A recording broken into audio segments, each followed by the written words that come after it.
So truthfully, it's going to feel like you're not doing any training at all. It's just going to feel like a waste of time. But it's not. It is actually key. Somewhere around the 80% mark of your training in the week will be at that easy zone 2 pace. It really does feel like you're not doing enough, you know. But the reason why you do it in that pace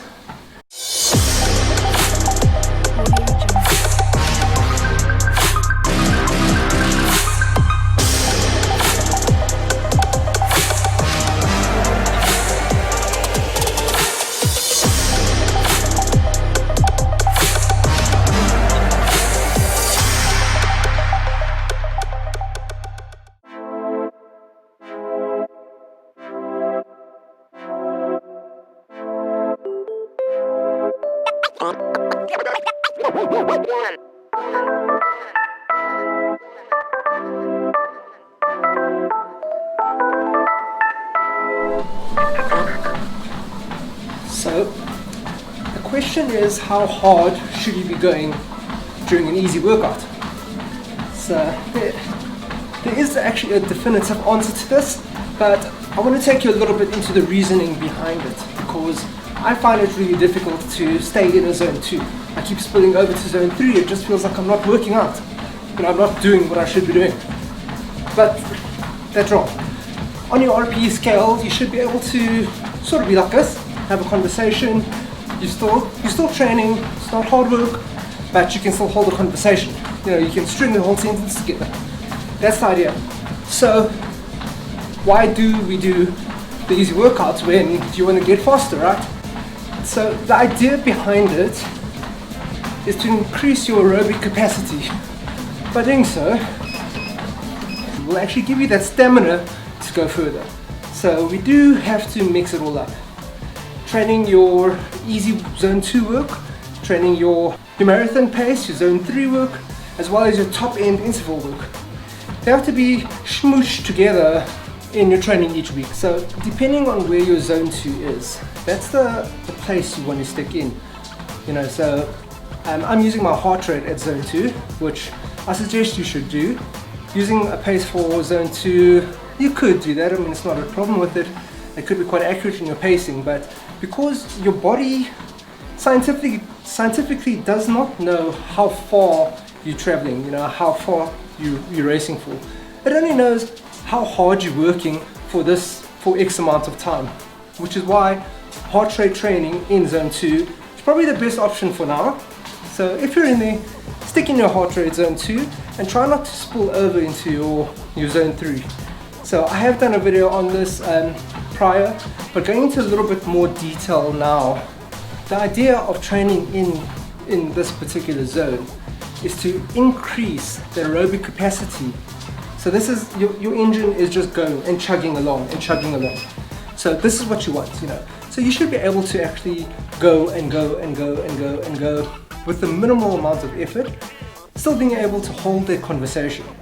And that's the idea. That's going to be pushing your long endurance training. It's key. It really is key. Up to 80% of your training should be done in the zone 2. So I was surprised the first time I've done it. You know, my coach kept telling me to slow down, go back to zone 2, zone 2, zone 2. It actually felt like I'm not doing anything, I'm walking. You know, it really felt like it was useless. When in actual fact, it's actually the other way around. I mean, I kept spending a lot of my time in zone 3. Reason being, that's the effort where it's not too difficult, but it is hard enough where it feels like you're training something, you know, you're actually putting in the effort. It's not right though, because the amount of effort you're putting in has a big drawback. It takes too long to recover from that zone 3 workout, but you're not getting the aerobic benefit of training in the zone 4 or zone 5, so your high interval workouts. Yeah, it's sort of in the middle. It's called the gray zone. Check out my video. I'm going to pop it up onto the screen somewhere around, and that explains pretty much what the gray zone is. What you should feel, the point of this video is how easy is too easy, or how easy is too hard. The idea is hold a conversation pace. You should be able to actually have a conversation. For me on RPE2, I can string a full sentence together, but every now and then I've got a bit of a puff in me, and that's my workout pace. If you're checking heart rate, which is what I do, my max is 133 in zone 2. And if I'm doing pace, it's roughly around 6:45 up to 7 minutes per K. That's roughly where I am. So as long as I put all of these three elements together, these little metrics together, I sort of know if I'm in zone 2 or not. And that's the idea. So if I can hold that workout all the way through in the zone 2, then that is actually hitting the nail on the head. Just so you know, it's going to feel like you are not doing anything. I'm going to start this again. I'm going to go into my zone 2 and string a couple sentences together. So you'll see what a zone 2 looks like. But the way you feel, it's got to be your easy. It's got to be your easy workout. Okay. This right here is currently in zone 2 for me. My heart rate is sitting at 120, which is right. It's good. It's where I want it to be. My pace is 6:45, actually on the nose, and I'm actually stringing together a sentence. So I'm using RPE plus my heart rate plus my pace strung together, so I know that I am actually in the right place. I need to hold this for about 45 minutes, and that's my workout for today.